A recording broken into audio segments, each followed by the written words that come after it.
आपको 6th floor जाना है, कुसुम आंटी के यहाँ। आपको मैंने पहले यहाँ कभी देखा नहीं है।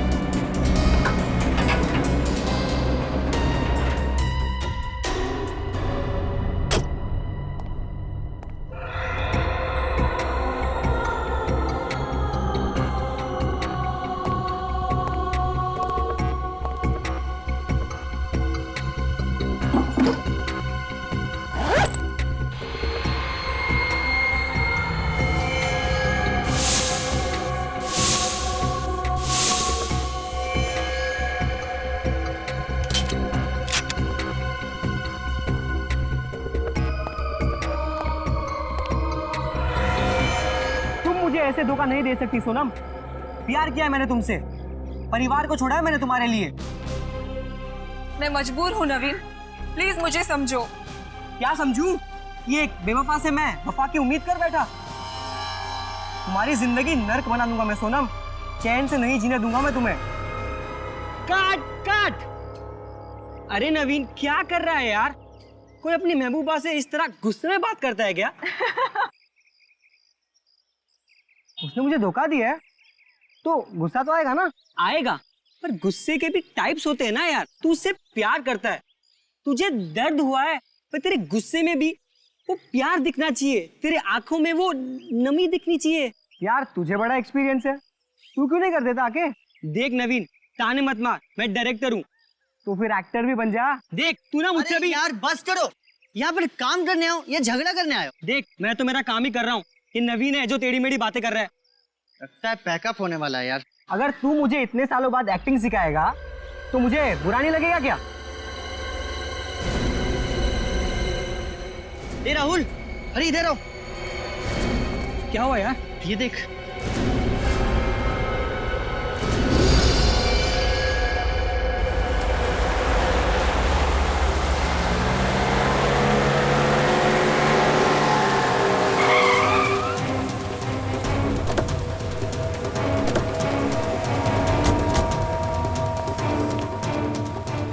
रजत, तुम सीढ़ियों से जाओ, हम लिफ्ट से आते हैं। हाँ?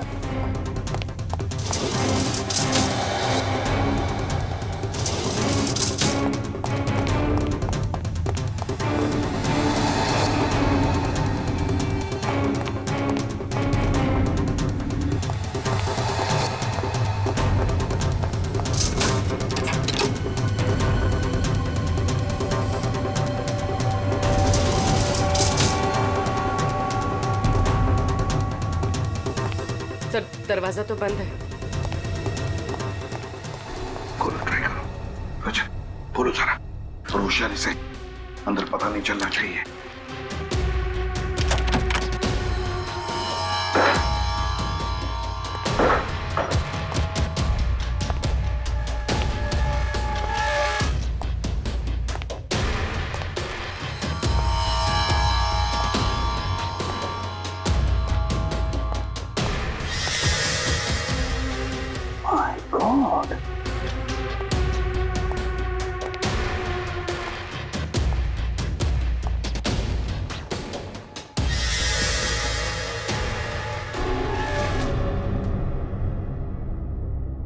सर ये तो मर चुका है।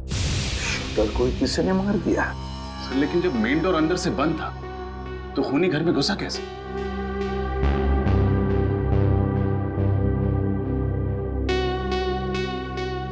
खूनी घर के अंदर नहीं, घर के बाहर था। जैसे इसने अपने शिकार पर निशाना लगाया होगा, खूनी ने इस पर निशाना लगाया और गोली चला दी। इसे जरा पलटो इसे।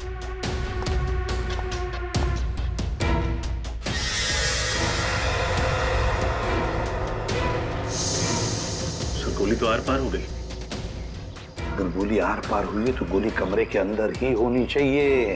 गोली ढूंढो जरा। सर सर एक बात समझ में नहीं आ रही, बच्चों ने हमें बताया था कि उन्होंने इस आदमी को यहाँ खिड़की पर खड़े हुए देखा है। तो अगर इसे बाहर से गोली लगी, इसे ऐसे गिरना चाहिए, मतलब इसके पैर खिड़की की तरफ होने चाहिए, लेकिन ये तो उल्टा गिरा। इसका सिर खिड़की की तरफ है।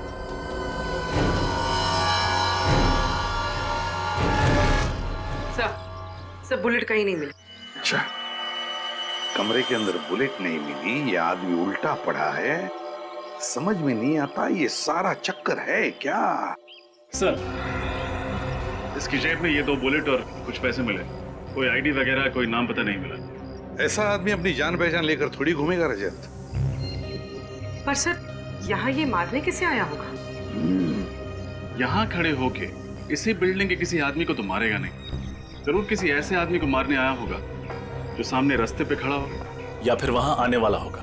रजय, आते वक्त देखा था मैंने, इस बिल्डिंग के कंपाउंड के बाहर एक ज्वेलरी शॉप है, और ज्वेलरी शॉप के बाहर सीसीटीवी कैमरा लगा हुआ है। CCTV camera.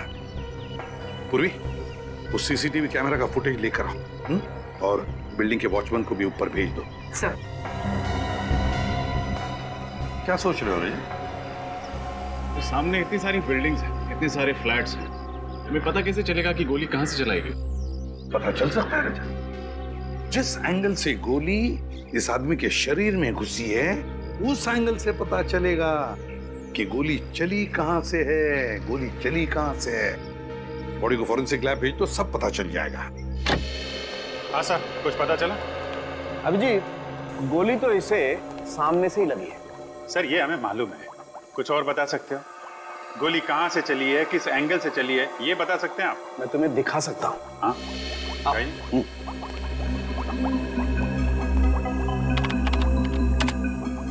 ये देखो, ये इसकी छाती पर सामने की तरफ जो घाव है, जहां से गोली इसके शरीर के अंदर घुसी है, ये ऊंचाई पर है, और ये दूसरा घाव जो इसकी पीठ पर है, जहां से गोली निकली है, ये नीचाई पर है। ऐसे इसका मतलब इसे गोली ऊपर से लगी है, और लगभग 28 डिग्री के एंगल से।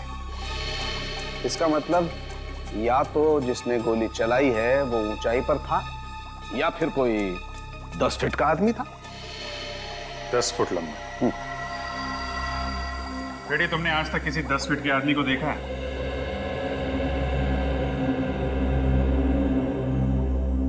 नहीं सर। नहीं देखा सर। तो फिर आपकी दूसरी थ्योरी सही है, गोली सामने से चली है, ऊपर से। जी।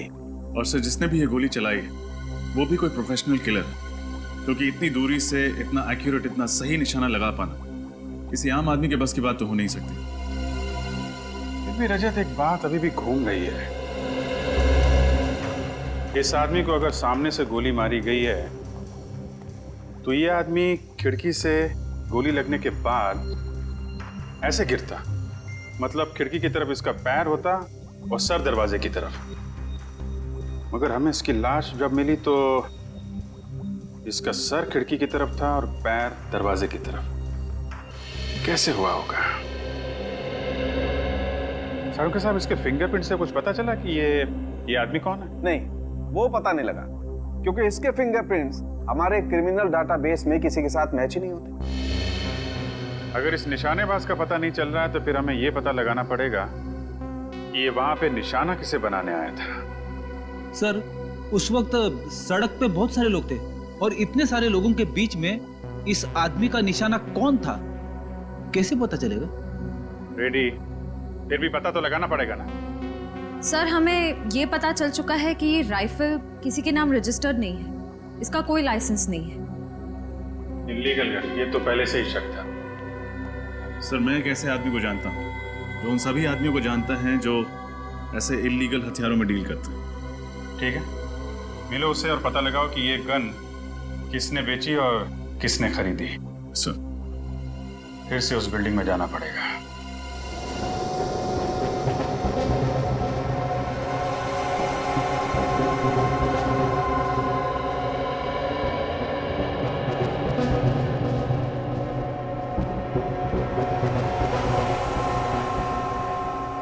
बच्चों ने कहा था कि शूटर यहाँ पे ऐसे खड़ा था खिड़की में। अब देखते रहे, जब पता चल जाएगा गोली कहां से चली थी, कहां से चली थी गोली। ये मैनिक्विन में 28 डिग्री का छेद बनाया है ना? Yes sir. और ये लेजर बीम कब लगेगा? ये लीजिए। पूर्वी,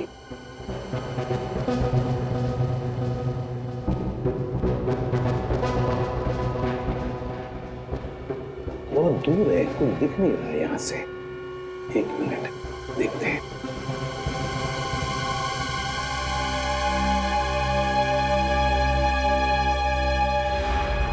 रजत, मिल गया। लेजर का लाइट वहां पे गिरा है, उस छत पे। रजत, गोली यहीं कहीं से चली है, यहीं कहीं से। Yes sir. सर, ये देखिए, यहां से पुतला बिल्कुल साफ दिखाई दे रहा है। हाँ, बिल्कुल साफ दिखाई दे रहा है। मतलब रजत, गोली यहीं से चली है। रजत, स्टेल्स को अच्छी तरह से ढूंढते हैं। कोई ना कोई सुराग, कोई एम्प्टी शेल तो जरूर मिलना चाहिए।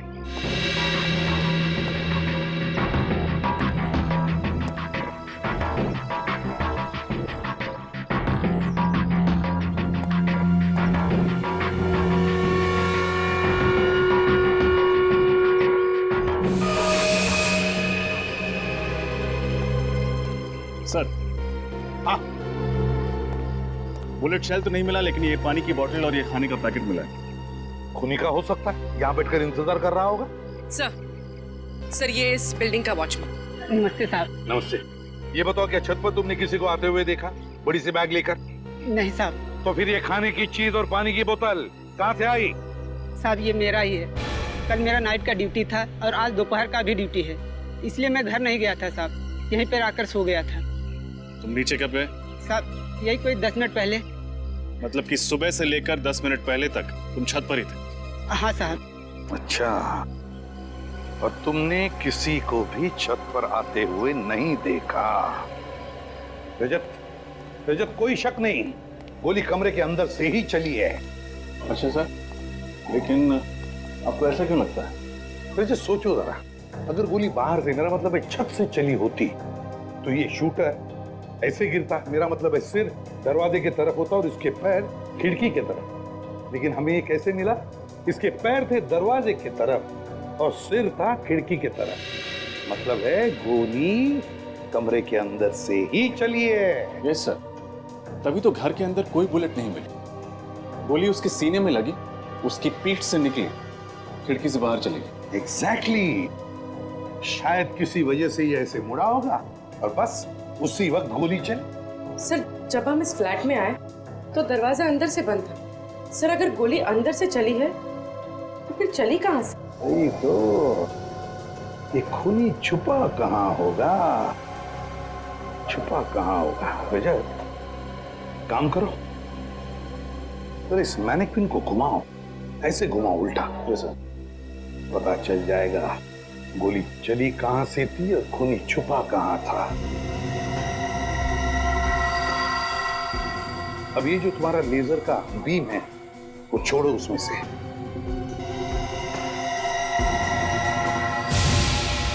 My God! सर लेजर तो स्पीकर पे जा रहा है। उतारो स्पीकर को और खोलो।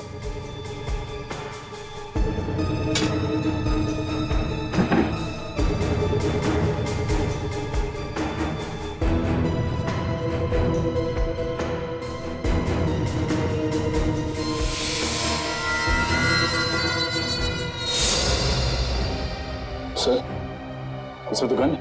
हाँ रजत, गन के साथ साथ एक छोटा सा कैमरा भी, शूटर की हर हरकत पर नजर रखने के लिए। अच्छा, तो खूनी स्पीकर में छुप कर बैठा था। जैसे ही शूटर किसी वजह से मुड़ा, खूनी ने उस पर गोली चला दी।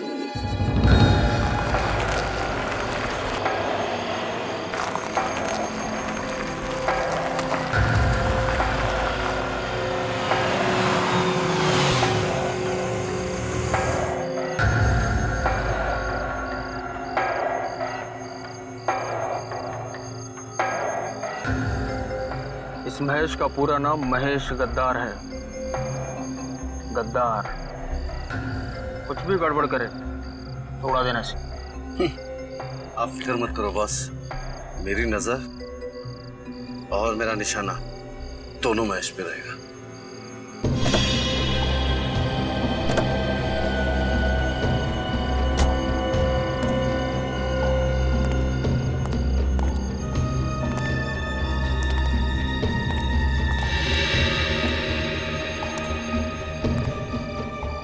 माल लाए मेरा। मैं जुबान का पक्का हूँ महेश बाबू। ताने मार रहा है। जरूरत पड़ी तो गोली भी मार सकता हूँ। मैंने भी हाथों में छुड़ियां नहीं पहनी, लेकिन गोलीबारी करने का मूड नहीं। चल माल दिखा। पहले पैसे दिखाओ। पैसे दिखा सर। अब क्या गिन के दिखाओ? उसकी जरूरत नहीं है। कम निकले तो बाद में हिसाब करने आता है मुझे।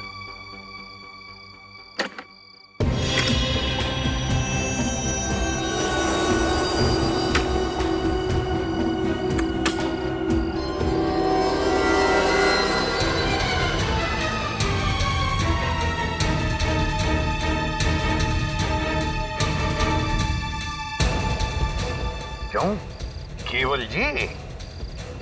होशियारी नहीं, वरना इस गन के अंदर जितना भी लोहा है तुम्हारी खोपड़ी में उतार दूंगा, समझे? पूर्वी, फोटो दिखाओ इसे।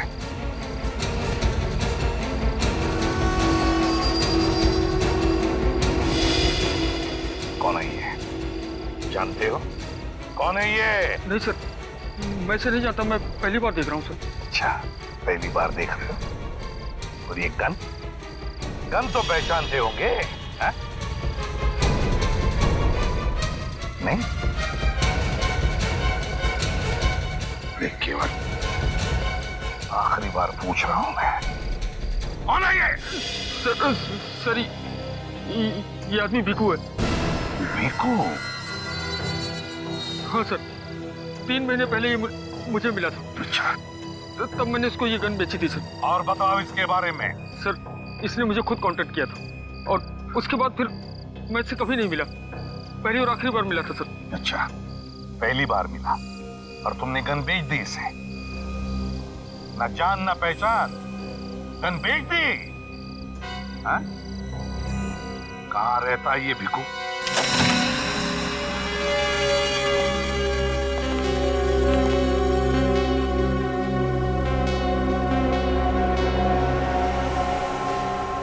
लगता है काफी माल कमाया इस भिकू ने। हाँ, पेशेवर खूनी जो था। एक काम करो, इस घर की अच्छी तरह से तलाशी लो, शायद कुछ मिल जाए जिससे पता चले वो किसे मारने आया था।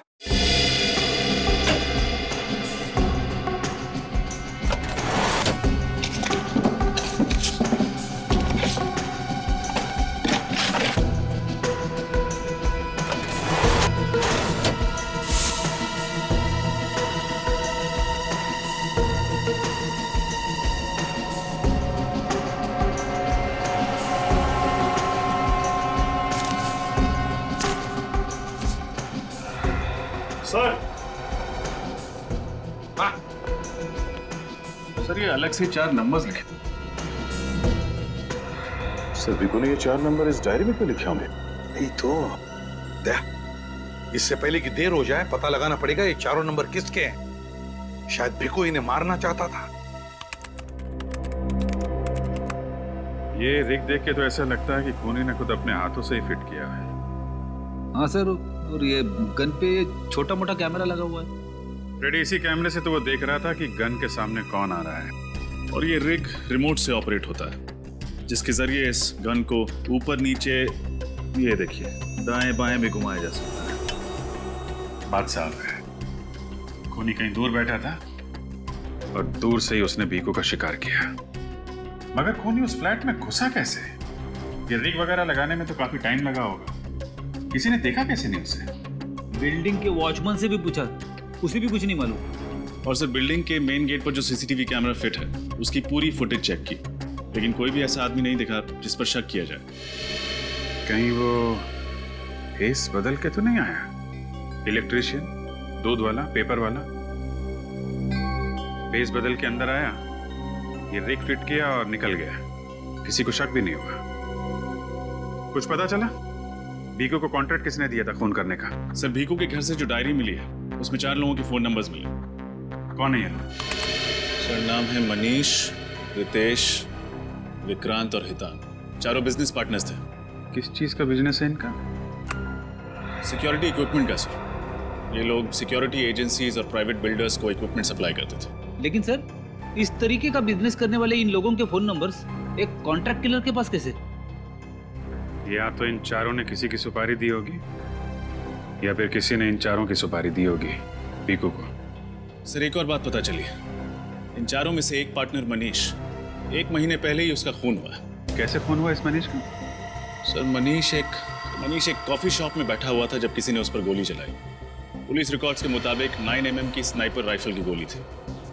सर कॉफी शॉप में ही मनीष ने दम तोड़ दिया। स्नाइपर राइफल की गोली? मतलब ये चारों पार्टनर्स भीकू के निशाने पे थे। मनीष को तो उसने मार दिया, बाकी बचे इन 3 पार्टनर्स में से किसी को मारने के लिए उस फ्लैट में घुसा होगा। मगर किसको? सर उसी रास्ते पे जो ज्वेलरी शॉप के सीसीटीवी कैमरा की रिकॉर्डिंग है उसको श्रेया चेक कर रही। शायद कुछ पता चले। सर आशा सर ये देखिए, ये आदमी कब से एक ही जगह पर खड़ा है और बार बार अपनी घड़ी चेक कर रहा है। हाँ सर, ऐसा लग रहा है जैसे ये किसी का बेसब्री से इंतजार कर रहा है।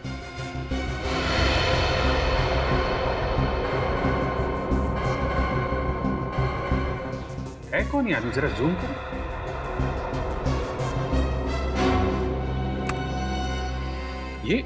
ये तो उन चारों पार्टनर्स में से एक है ना, विक्रांत? Yes sir. मतलब मनीष के बाद भीकू का अगला शिकार विक्रांत था। नहीं रजत, मुझे नहीं लगता, क्योंकि विक्रांत काफी देर से वहां पे खड़ा था। अगर भीकू को विक्रांत को मारना होता कब का मार दिया होता। Yes sir. तो फिर शायद भीकू विक्रांत को नहीं बल्कि उस आदमी को मारना चाहता हो जिसका इंतजार विक्रांत कर रहा था। मगर सर ये विक्रांत इंतजार किसका कर रहा था? वो भी पता चल जाएगा। सर टेप को फॉरवर्ड करो।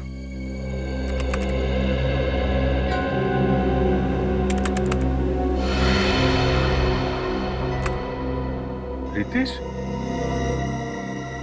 ये तो उन्हीं का पार्टनर है। मतलब विक्रांत ने पहले एक पार्टनर मनीष को मरवाया और उसके बाद दूसरे पार्टनर रितेश को मरवाना चाहता। लेकिन सर इस सब के पीछे विक्रांत का मकसद क्या हो सकता है? अब ये तो विक्रांत ही बताएगा। पकड़ो इस विक्रांत को। हेलो, हाँ जसवंत, आज का ये प्रेजेंटेशन अब बहुत ज़रूरी है। अगर ये कॉन्ट्रैक्ट हाथ से निकल गया ना तो करोड़ों का नुकसान हो जाएगा।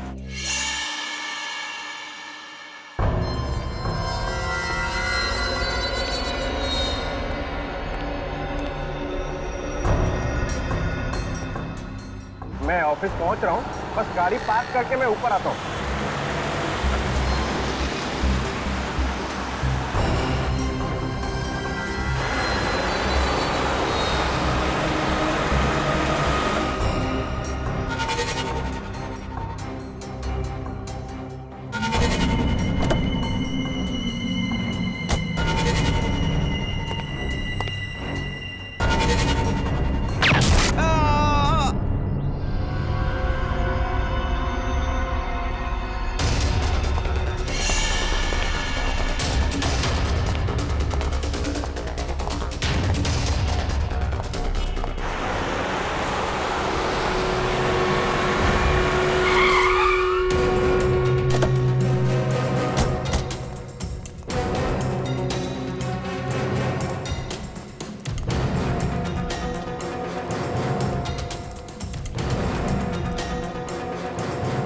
प्लीज आप लोग उस तरफ चलिए। प्लीज आइए आइए आइए, प्लीज हटिए हटिए, आइए इधर आइए प्लीज। आइए चलिए सब एक साइड प्लीज।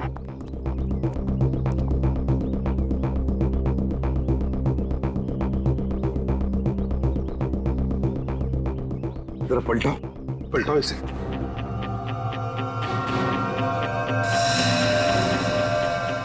इसकी छाती पे गोली मारी गई है। हाँ सचिन, इस विक्रांत को भी वहीं पर गोली मारी है जैसे मनीष को मारी थी।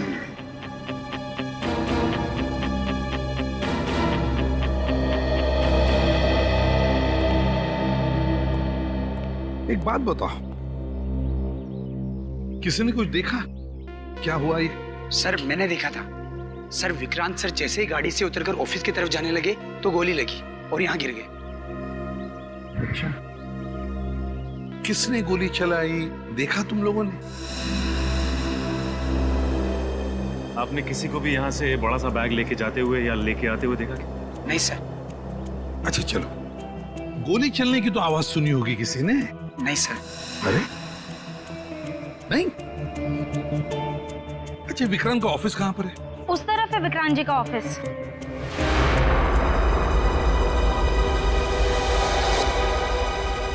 सचिन, गोली तो यहीं से चली है, बिल्डिंग में से ही। अगर बिल्डिंग की खिड़कियां तो बंद है तो जरूर गोली छत से चली है, छत से।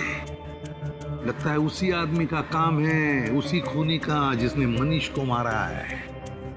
छत से गोली चली है। एक काम करो, छत पे जाकर देखो, देखो कुछ मिलता है क्या। और बिल्डिंग में जितने भी लोग हैं उनसे पूछताछ करो, पूछो उनसे क्या किसी ने किसी अनजान आदमी को बिल्डिंग में आते जाते हुए देखा है क्या? हाँ? सर हम जिसे खूनी समझ रहे थे उसी का किसी ने खून कर दिया। वही तो हम सोच रहे थे कि विक्रांत रितेश को मारना चाहता है, या तो विक्रांत को ही किसी ने मार दिया। सर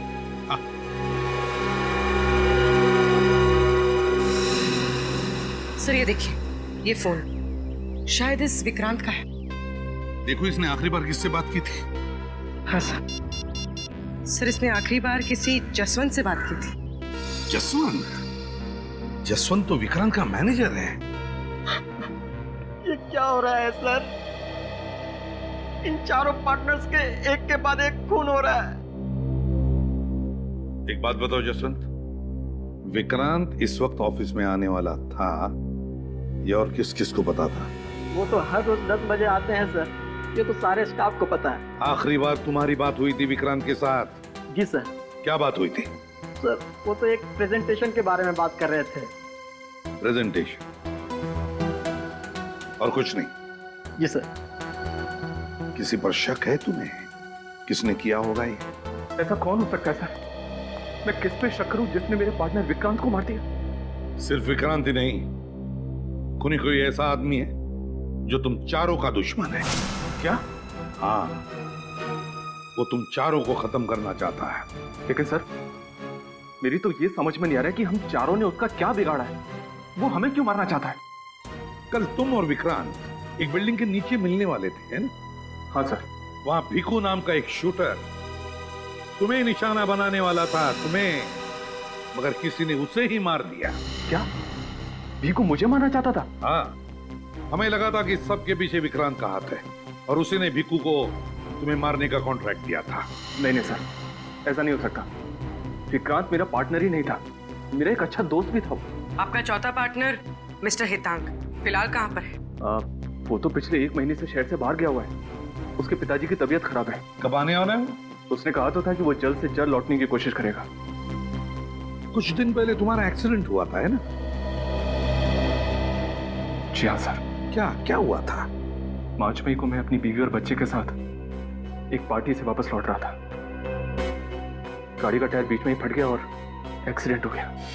उस एक्सीडेंट में मेरी बीवी और बच्चे तो मर गए, लेकिन मैं पता नहीं कैसे बच गया।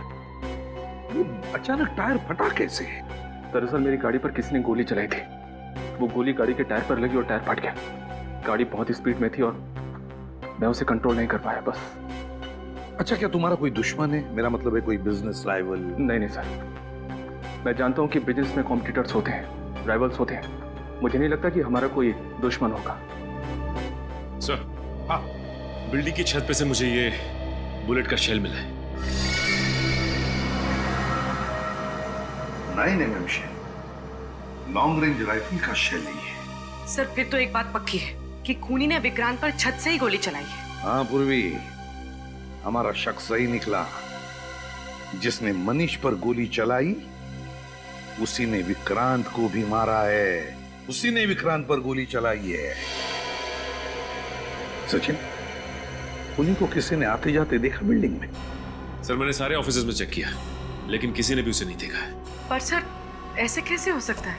वही तो, कहीं से तो घुसा होगा वो बिल्डिंग में, कहीं से तो घुसा होगा। सर बिल्डिंग के सेकंड फ्लोर पे रेनोवेशन का काम चल रहा है और मजदूरों का आना जाना लगा रहता है, इसलिए बिल्डिंग वालों ने पीछे का रास्ता खोल दिया उनके लिए। बस तो वहीं से घुसा है वो, शायद बेस बदल कर, और फिर अपना काम करके भगदड़ का फायदा उठाकर भाग गया वहीं से। ये आदमी तो बहुत खतरनाक लग रहा है सर। हाँ, बहुत ही खतरनाक आदमी है वो। 3 खून कर चुका है वो। तुम भी संभल के रहना, तुम जहां भी जाओ किसी को भी पता नहीं चलना चाहिए। और सचिन, इनका चौथा पार्टनर हितांग, उसे कांटेक्ट करो और उससे कहो कि जैसे वो शहर में आए हमें इन्फॉर्म करें। सर, रितेश अपने परिवार के साथ जब एक पार्टी से लौट रहे थे तब उनकी गाड़ी पर गोली चलाई गई जो टायर पे लगी। रितेश गाड़ी को कंट्रोल नहीं कर पाए और गाड़ी फांजा ब्रिज से नीचे गिर गई। इस एक्सीडेंट में उनकी पत्नी और उनके इकलौते बेटे की मौत हो गई, लेकिन वो बच गए। और ये एक्सीडेंट हुआ कब? सर, मनीष के खून के 1 हफ्ते बाद। तो कहीं इस भीखू का हाथ तो नहीं है इस एक्सीडेंट में? सर मेरा तो रितेश पर शक पक्का हो रहा है। हो सकता है अपने परिवार और अपने पार्टनर्स का बदला लेने के लिए उसी ने भीखू पर गोली चला दी। हम अगर भीखू पे तो रिमोट कंट्रोल से गोली चलाई गई है और फुटेज में दिख रहा है रितेश विक्रांत के साथ मिलने आया था। अगर उसने कुछ किया होता तो हमें दिख जाता फुटेज में। अगर रितेश या हितांग ने भीखू का खून नहीं किया तो फिर किसने किया? कहीं ऐसा तो नहीं कि इनके किसी बिजनेस राइवल ने भीखू को कॉन्ट्रैक्ट दिया हो इन्हें मारने के लिए? इन चारों पार्टनर्स के बिजनेस राइवल के बारे में पता लगा है क्या? लगाया ना सर, मगर अभी तक किसी पर शक नहीं हो रहा है। लेकिन एक अजीब बात सामने आई है सर। क्या? इनकी फर्म को एक ऑर्डर मिला था, एक प्राइवेट सिक्योरिटी एजेंसी को माल पहुंचाना था, लेकिन ऐन वक्त पर ऑर्डर कैंसिल हो गया। तो उस ऑर्डर का इन पार्टनर्स की मौत के साथ कोई संबंध हो सकता है सर। ऑर्डर बड़ा था, करोड़ों रुपए का। ऐन वक्त पर ऑर्डर कैंसिल होने की वजह से इनको बहुत बड़ा नुकसान उठाना पड़ा था, बल्कि आज भी कंपनी कर्जे में डूबी हुई है। और ये ऑर्डर कैंसिल होने की वजह? सर वो तो पता नहीं चल पाया है, लेकिन चारों पार्टनर्स के खिलाफ एक कोर्ट केस चल रहा है। और सर इसी टेंशन की वजह से एनुअल जनरल मीटिंग में उन चारों पार्टनर्स के बीच झगड़ा भी हुआ था। पता लगा उस कॉन्ट्रैक्टर ने अपना ऑर्डर कैंसिल क्यों किया था। शायद वहीं से हमें कोई नया सबूत या सुराग मिल जाए जो इस केस को सुलझाने में हमारी मदद कर सके।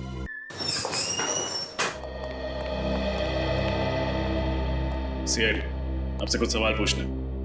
सवाल? कैसे सवाल? रेडियंट सिक्योरिटी इक्विपमेंट के 4 पार्टनर्स मनीष, हितांग, रितेश और विक्रांत तो आप जानते हैं? जी हाँ, वो हमारी सिक्योरिटी कंपनी के सबसे बड़े सप्लायर हैं। तो फिर उनका एक बड़ा ऑर्डर लास्ट मोमेंट पर कैंसिल क्यों किया आपने?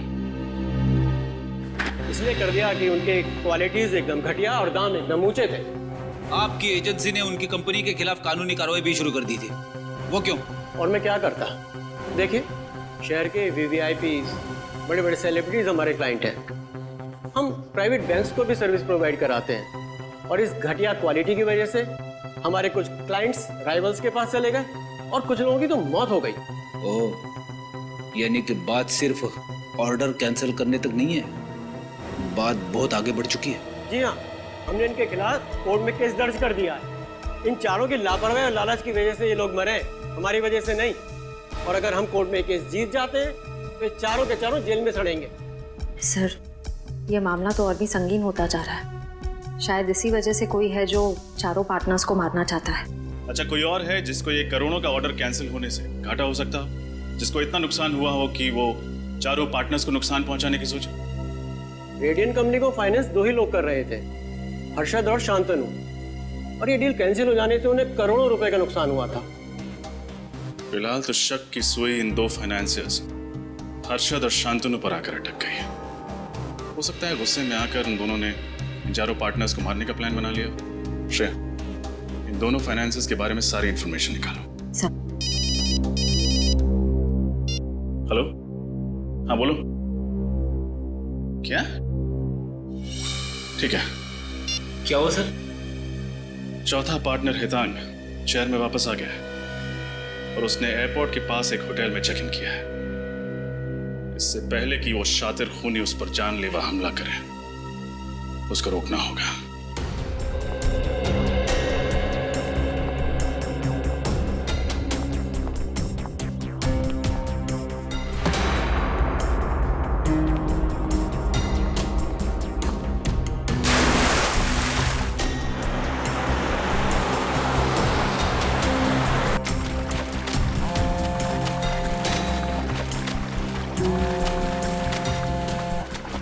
सर मैं लगातार मिस्टर हितांग का नंबर ट्राई कर रही हूँ, रिंग बज रही लेकिन वो फोन नहीं उठा रहा है। अच्छा, होटल के रिसेप्शन में बोलो, बस के कमरे में फोन कनेक्ट करके दें। सर मैंने वहाँ भी फोन किया था, लेकिन उनका कहना है कि मिस्टर हितांग अपने कमरे में ही नहीं है। कमरे में नहीं? किसी मुसीबत में तो नहीं है?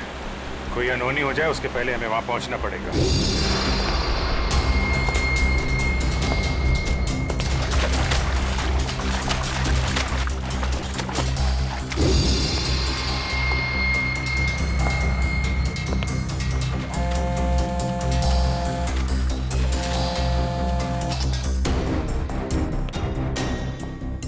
अरे सुनो,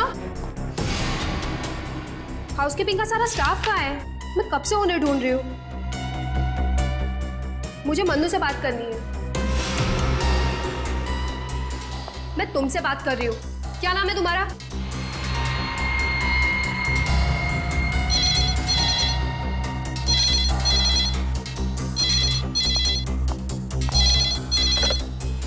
हाँ सर जी, मैंने उनको पर्सनली अटेंड किया था। ठीक है सर, मैं अभी आपके कैबिन में आती हूँ। सुनो, मन्नू मिले ना तो उसको कहना मुझसे आके मिले। मैं एक मैनेजर से मिलके आती हूँ। वो जो दोनों फाइनेंसर्स थे, हर्षद और शांतनु, उनके बारे में क्या पता चला? सर दोनों पार्टनर्स बिजनेस के सिलसिले में पिछले 1 महीने से विदेश में हैं सर। सर अगर दोनों 1 महीने से विदेश में हैं, तो फिर इन पार्टनर से फोन कौन कर रहा है?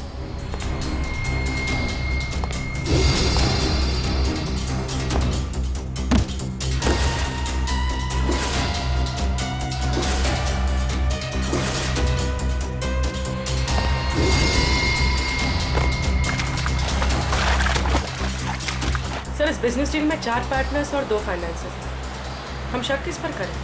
उस पर जिसे हम अब तक नजरअंदाज करते आए हैं।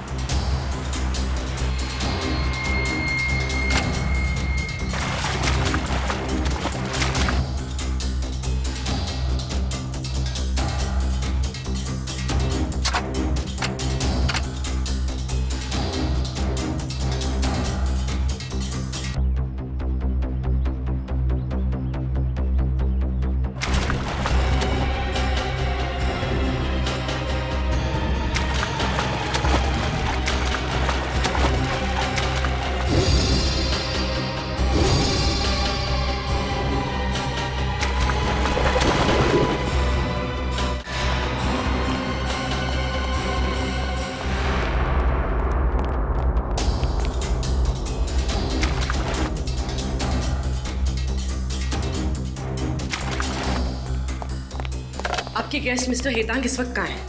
आपने पहले भी फोन किया था उन्हें पूछने के लिए। आप ये बताइए कि वो इस वक्त कहाँ मिलेंगे? अभी थोड़ी देर पहले नीचे गए, शायद जिम में होंगे या स्विमिंग पूल के अंदर होंगे। हो सकता है रेस्टोरेंट में भी बैठे हों। अच्छा ये फोटो देखो, ये मिस्टर रितेश की। इनको आपने इस होटल में आते जाते देखा है? हाँ शायद थोड़ी देर पहले मैंने इन्हें होटल में देखा है। देखा है?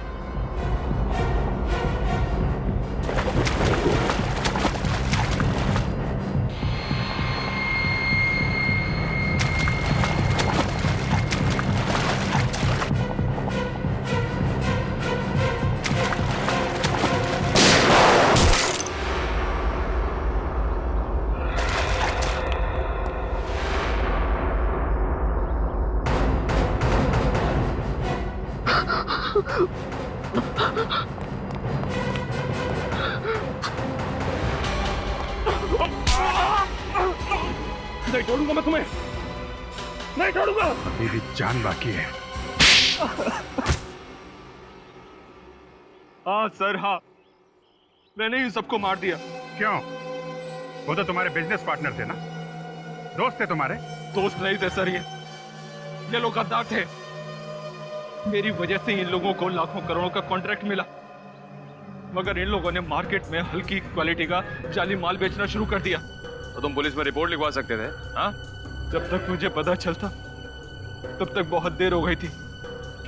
कॉन्ट्रैक्टर ने हम पर क्रिमिनल केस दर्ज कर दिया था। मैंने अपना मुंह खोलने की ठानी, मगर इन लोगों ने उल्टा मेरा ही मुंह बंद करने की कोशिश की। जब तुमने चुप रहने से इनकार कर दिया तो उन्होंने तुम्हारा और तुम्हारे परिवार का एक्सीडेंट करवा दिया, जिसमें तुम्हारी पत्नी और तुम्हारा बच्चा तो मर गए, लेकिन तुम बच गए। हाँ सर। उसके बाद मैंने सोचा अगर मैं पुलिस के पास गया तो ये मेरे माँ बाप को भी मार डालेंगे, और इसलिए मैंने भीखू कॉन्ट्रैक्ट किलर को हायर किया। और उसे तुमने 4 लोगों के नाम और नंबर दे दिए, जिसमें से एक नाम तुम्हारा भी था। वो सबको गुमराह करने के लिए था। भीखू से मैंने केवल फोन पे बात की थी, उसने मुझे देखा नहीं था। कुछ पैसे मैंने उसके अकाउंट में ट्रांसफर कर दिए थे। भीखू ने सबसे पहले मनीष को कॉफी शॉप में मारा, और उस दिन जब वो तुम्हें विक्रांत को मारने वाला था, उसके पहले ही तुमने भीखू को उड़ा दिया है?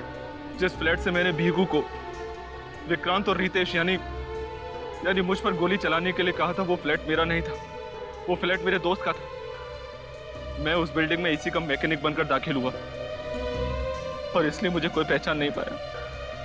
और भीखू के आने से पहले तुम उस फ्लैट में गए और वहां पे वो रिमोट कंट्रोल वाली गन लगा दी, जिससे तुमने भीखू को मार डाला।